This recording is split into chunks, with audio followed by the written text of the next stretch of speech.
le SG ne peut pas prendre benn acte boo xam ne de son propre chef c'est pas possible ça. Le ministre moo ko naan defal lii wala son directeur de cabinet def leen lii ñu def ko. alors SG bu fa nekkoon nekkatu fa ñenn ñu fa nekkoon nekkatuñu fa ministre bi mu ñëwee dafa wut SG bu beesam dafa wut ay son équipe bu bees ñoo xam ne ñoom ñoo fa nekk. et ce que je disais mooy nomination yu am ba léegi tous les ambassadeurs qui ont été nommés tous les consuls qui ont été nommés c'est des gens yoo xam ne amuñu benn connotation politique. waaw loolu moo am. maintenant c'est sûr que je pense je n'en suis même pas sûr que dans acte décisionnel yoo gis dina am certainement ñoo xam ne c'est des politiciens peut-être dañ leen nommer mais ba tey jii nii gisaguñu. mais maanaam da nga ne bu njëkk ba. ñenn ñi pour mën a am yenn station yi dañuy obligé di politique. certains kon ñi nekkoon ci niveau boobu à l'époque. même bu dul de manière officielle. am na yenn kii politique yu ci doon amaale. waaw am na xam nga affaire étrangère nag man Pape Mada Ndour. man maa ci amoon posture politique bu leer nañ boo xam ne kenn laam-laamee ko. am na yeneen ñaar ñett comme tu dis Néné Coumba Touré bi ngay wax ni Mami Touré bi nga wax Néné Coumba Touré la tudd sama promotionnaire depuis université ñoo nekkoon fac philo. ñoo defandoo ENA ñoo jàllandoo ñoo bokk protocole sama sœur pleinement te bi ñu ñëwee si Azalaï mooy après kii man maa ko woo c'est moi qui lui ai demandé booy kaay nga jàppale la parce que loolu la ñuy woowante kaay nga jàppale ma ci liggéey bi mu ñëw jàpp ci bon bi mu ñëwee aussi mu def liggéey bu mucc ayib yoo xam ne moom kenn du ko wax parce que boobu justement ñu ngi woon si posture protocole te maa ngi leen naan l'agent du protocole c'est un agent administratif am na yenn yoo xam ne mënoo ko wax mënoo ko def kenn du la ca xamit mu taxaw fa liggéey bu ci arrêté mais comme ni ma la ko waxee ñu ngi nommé nomination yi jeexagul on ne sait pas ñooy nekk les prochains à être nommés xamaguñ ko parce que poste yi feesul consulat yi jeexul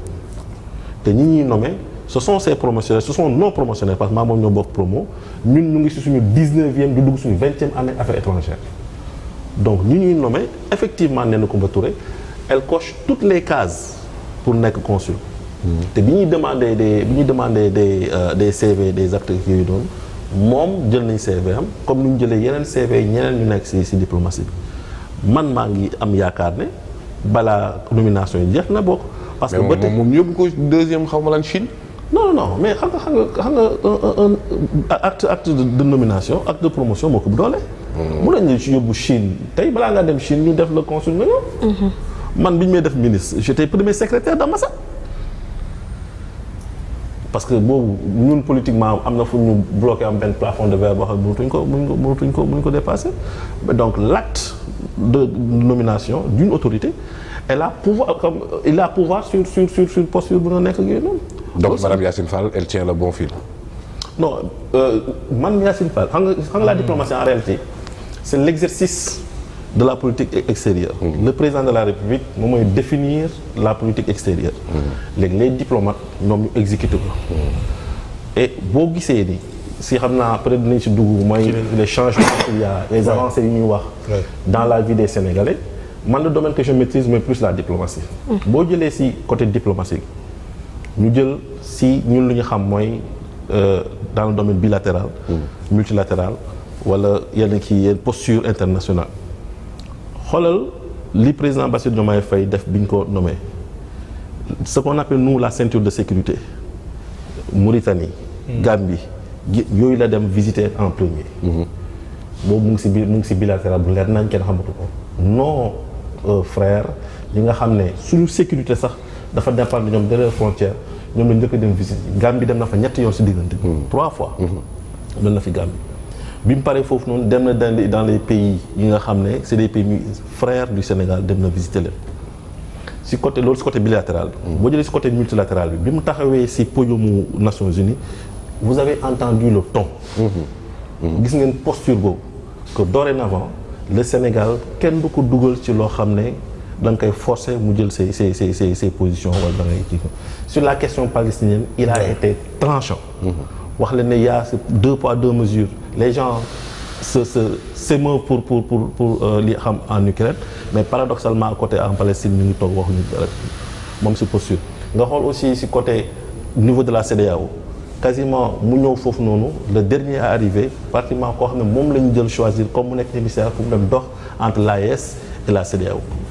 loolu mu nekk une posture boo xam ne elle est multinationale te dafa leer nañ loolu yëpp mu ñëw jël la diplomatie bi nga xam ne moom mooy les diplomates fi ñu nekkoon ñu yàgg jooy wax ne kenn jox leen considération mu ñëw taxaw foofu nommer des diplomates de carrière ñoom la nommé en premier dans les ambassades et les consulats léegi question bi kay mooy les diplomates maintenant nan la ñuy delloowee xaw ma fayee naar bi xoromam parce que li nga yàgg xeex ñu jox la ko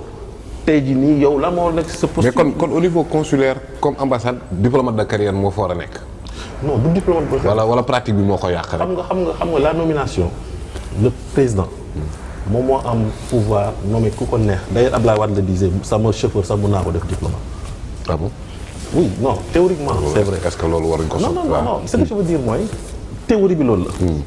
mais xam nga nomination bi décret président moo koy jël. mais quand même bu fekkee am na ñoo xam ne dañuy jàng ñu def formation ñooñu foofu nga ko war a jëlee. dans certains pays dafa am sax benn genre pourcentage. dañu naan diplomate yi par exemple ñu jox 60 ou 70 le reste dañuy jox ay des autres. les Français par exemple ñi fi nekkoon fii ambassadeur de France ay Christian Rufin ak yooyu c'est pas des diplomates. Rufin c'est un écrivain historien la xaw ma lan la. ok waaw ñooñu du ñu ay diplomates mais def nañ leen diplomate. et on a des exemples ici des Sénégalais yoo xam ne ce ne sont pas des diplomates de carrière et ñu def ay kii yu jéggi dayoo ñu def ay Babacar Diagne. oui mais li ñu gën a ŋàññi mooy ñoo xam ne ay quota ñoo leen fa yóbbu. non li amoon xëy yóbbu leen. waaw quota politique waaw loolu bëri woon na. oui parce que en terme xam nga je disais en l'entame bu ñuy commencer émission que les diplomates ne sont pas nombreux ñun bëriwuñu boo demee ci ambassade yi en réalité boo jëlee l'ambassadeur wala le ministre conseiller le premier conseiller premier secrétaire wala le deuxième secrétaire ñi ci des ñëpp souvent duñu cadre et même si posture yooyu nga xam ne dafa am solo mooy premier conseiller comme deuxième conseiller comme secrétaire lu bëri da doon nekk ay politiciens. vous vous rappelez que madame Yacine Fall lu mu def bi kii mooy dafa rappelé ñu bëri. waaw ñu naan ay 300 personnes. mais ambassade moo fi yàqu ci diggante mu ngi dox. et ces gens-là sont rentrés depuis combien de temps? 1 an quasiment mais ambassade yaa ngi dox. ce qui veut dire que ñi fa nekkoon la plupart dañ fa nekkoon juste parce que ay nomination politique la woon defuñu fa woon dara. la première chose qu'il fallait faire mooy nga wàññi un peu le personnel bi nga xam ne amutoon trop njëriñ maintenant. promouvoir ñi nga xam ne am nañ expérience moom mooy les diplomates moom la dame bi def en premier lieu aussi bien les ambassadeurs que les consuls généraux mais les ambassades jeexagul les consulats jeexagul on ne sait pas encore ñaan acte ñooy ñëw posé plus tard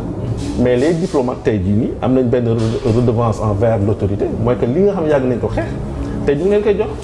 avant-hier la ma sama collègue yi chancelier envoyé un document boo xam ne c'est signé de la main du premier ministre li nga xam ne ñu ko yàgg a jooy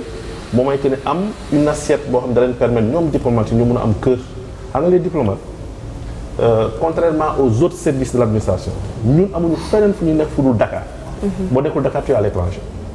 c'est-à-dire nekkuñu Thiès nekkuñu Diourbel nekkuñu Saint-Louis nekkuñu fenn Dakar kese lañu am service yeneen kii impôt domaine am nga ci yeneen régions yi mais ñun amuñu ko et on n'a jamais eu la possibilité de am kër à Dakar wala boog pour nga am ko il faut nga dajale ci at yu bëri pour nga mën a am quelque chose donc on avait sollicité depuis Ablaye Wade que ni ñuy mayee nit ñi possibilité ñu loger fii ñu jox ñu benn assiette boo xam ne les diplomates dañ fa mun ñëw am fa kër mun a dëkk à Dakar moo waay naa sax quelque part benn prix forfaitaire wala loo xam ne dina mën a permettre ñu mën a am mais on vient de mën a mais loolu am na solo mais ànd ak loolu yëpp réew mu woote woo souverainisme lan suñu consulat suñu ambassade man taxawaay la ñu war a am ak diaspora bi tey ni ñu waxee ni ñu contribuer ci changement bi jot a am est-ce que la ñu war a continuer rek nañ ko doon xamal dem barki dem ak limite yi mu am dañ koy kaasan sénégalais yi bu ñu génnee tumuranke nañ c'est très difficile pour ñu sentir ni am na ay la yëwan ñoo xamante ni jege nañ leen saa yu amee jafe-jafe ñu leen di taxaw sous le magistère du président Bassirou Diomaye Diakhar Faye lan la war a doon bañ a rek yem ci coquille boobu ñuy dem di seeti souvent mu compliqué. bon man côté boobu damay relativiser. il faut dire qu'il faut reconnaître quand même qu'au Sénégal que ñun suñu présence bi ñu am à notre diaspora beaucoup de pays amuñ ko pour ne pas dire que man boo comparé ça ak des puissances comme les États-Unis ak France amuñ ko. ñu jël un exemple très simple gis nga bu ñuy voté quand il y a élection au Sénégal la diaspora partout dañuy voter boo demee en Italie on a près de 60 centres 40 jëm kaw centres de vote je parle pas de bureau boo demee en Espagne on a près de 50 centres de vote boo demee en France moom mënoo ko compter mais les États-Unis bu ñu voté fii au Sénégal wala la France bu ñu voté boo ñëwul Dakar wala Saint-Louis doo voté les Sénégalais mooy def ah oui ah ba fan nga dama sa dégg kii ñu voté à part bu dee France je crois que Dakar la Mbour Saint-Louis je crois. mais boo compté fi ñuy voté biir Sénégal bi yëpp bu motee 4 points si lay yem. les États-Unis bu ñuy voté da ngay ñëw fii à l'ambassade fii à Dakar quel que soit fi nga nekk si Dakar da ngay ñëw fii ñoom voté ñun quand on fait nos passeports à l'étranger dañuy fekk le Sénégalais ba fu mu nekk man bi may nekk Espagne dañ doon jógee Barcelone loolu ma ñu astafurlah Madrid dem Barcelone dem si yenn coins yi pour fekk Sénégalais yi ba fu ñu nekk toog ci nañ l'essentiel dañu am benn cadre boo xam ne on a des machines yoo xam ne yu ubbi ordinateur portable pour defal leen foofu jël leen foofu seen passeport facilité boobu amul fenn dans les autres pays da ngay dellu ba sa pays dem jëli ko aux États-Unis boo buggee am passeport da ngay génne xaalis bu dee da nga yàkkamti pour mu génn tey dafa am prix bu dee da nga mën a xaar une semaine dafa am prix bu dee mën nga xaar temps normal la am na prix mais Sénégalais day ñëw ne la man dama soxla sama passeport dafa mu génn léegi mais mënuma ñëw le consulat wala l'ambassade mu dépêcher une équipe ak benn valise mobile bu fekkee leen fi ñu nekk bu ñu néew foofu noonu le prix bi ñuy fay moom ngay fay boo nekk Dakar wala boo nekk Dakar dara du si varié donc le Sénégal fait beaucoup d'efforts pour ces Sénégalais maintenant problème bu ñu doon am mooy ñi nga xam ne ñoo doon yor les consulats surtout les ambassades parce que les gens font aussi cette amalgame ambassade ak consulat bokkul l'ambassade moom dafay gérer les relations entre les deux pays maanaam la coopération ambassade boo gisee États-Unis par exemple on a une ambassade mu ngi nekk Washington on a une représentation permanente auprès des Nations Unies moom moo nekk New York et on a un consulat général à New York léegi les questions bilatérales maanaam la coopération les kii ak yu noonu c'est l'ambassade moo koy gérer mais les Sénégalais loolu ce sont les consulats qui les gèrent le problème que nous avions avant mooy que ne autorité yu fi nekkoon dañ jàppoon ne consulat yi il faut ñu jox ko à des politiciens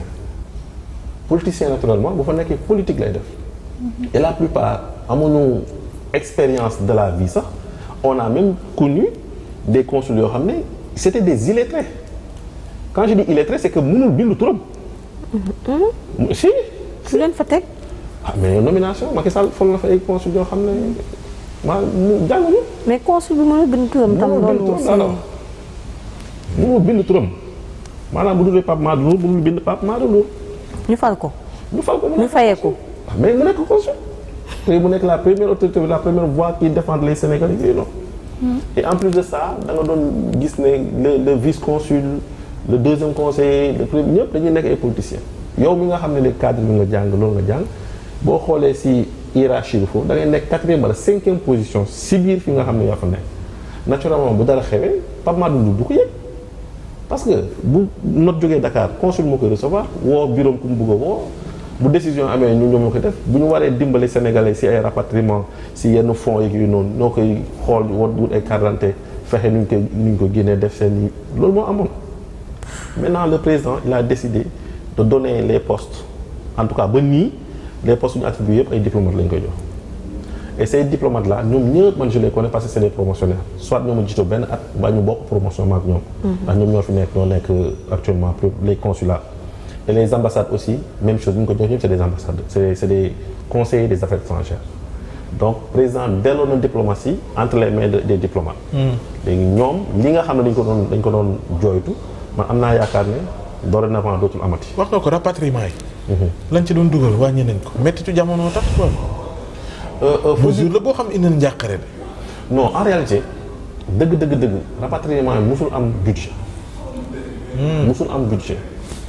li doon am mooy dañ doon am ay aides yu ñu doon envoyé dans les consulats wala dans les ambassades aide la tuddoon pour léegi aide boobu nag la ñuy utiliser pour rapatriement mais c'est aide boobu doon am yenn Sénégalais yoo xam dañoo am problème loyer. am ay problème ordonnance comme ni ñuy bindee fii ci ministère yi des fois da nga doon dem à l'ambassade ñoo wax ne man dama fi nekk dama feebar mu ma faju ainsi de suite nga bind l'ambassadeur bu aide bi ñëwee période boobu mu xool par rapport ak montant bi mu am nu mu koy dispatcher léegi li doon am mooy bu amee ku gaañu nekk foofu noonu boo amee mbokk politicien wala mbokk boo xam ne am na tour Sénégal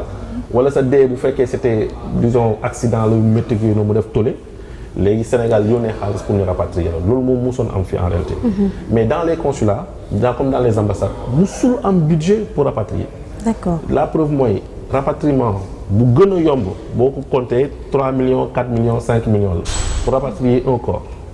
parce que corps bi ñuy rapatrier bagage la du billet. donc dafay am mise en bielle am kii doon am condition yoo xam ne moom la koy def dafa war ànd ak nit. corps bi ñëw day am billet maanaam corps kese mënul embarqué day am nit koo xam ne moom mooy yóbbu bagage bi na ma yàlla baal bu fekkee nit tuddee noonu. oui moo doon tax mu doon cher. mais loolu musul am.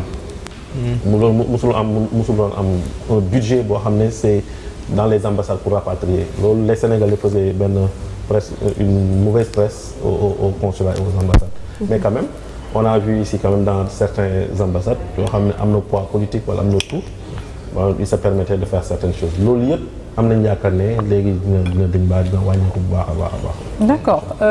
ñu resté foofu ba tey on a vu que jamono ji ki nekk.